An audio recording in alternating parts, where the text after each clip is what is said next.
Well, we find Rodgers warmly embracing a cup here to mark Swindon's progression to the second round of the Football Association Challenge Cup with victory over Rotherham United. You will, however, notice that Rodgers is not at this stage ready to wrap said cup in tin foil. He's perhaps more interested in merely trying to sip or consume the contents. Firstly, on the game, didn't really look like Swindon were going to be able to impose too much pressure on Rotherham in the first half, where Sam Nombe, the speedy Rotherham striker, gave them all sorts of problems. And the front three of Palmer, Glatzel and Dreiner, which I know has been a subject of discussion, the formation in which they play, whether we entirely agree on that, how that is constructed or not, didn't really function. And perhaps it wasn't really until the second half and some of the switch of Dreiner out to the right that Swindon improved. And Holloway did kind of address that, saying that Palmer and Dreiner are still sort of not really kind of working together quite as well as they should, although they did somehow in a very roundabout way, shall we say, for the equaliser, which Swindon deserved.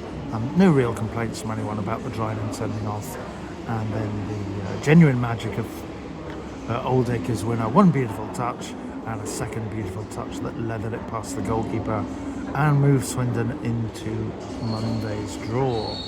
And you can say the cup runneth over for Rodgers temporarily.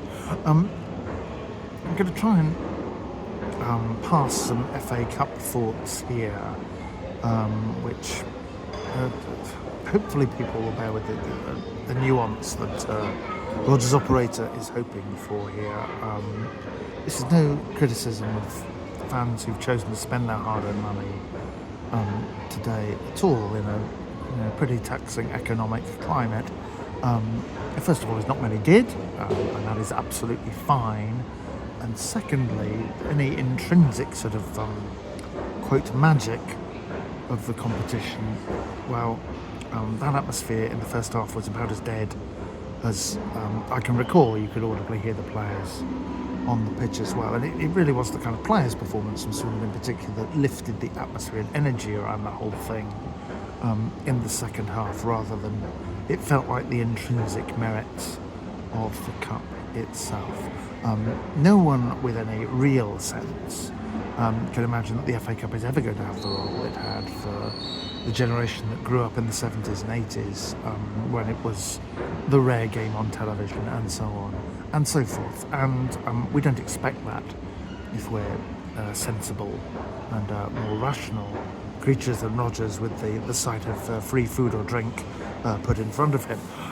But perhaps some of our more banal references to the competition do need addressing when the price is cut to £14 and so few people can feel that is a worthwhile spending of their time and frankly feel engaged with the match in the first half. But on the footballing side, in the end, it brought much joy. And watch for ball number 27 on Monday. Don't forget, Barrow, Carlisle and Gateshead are all still in.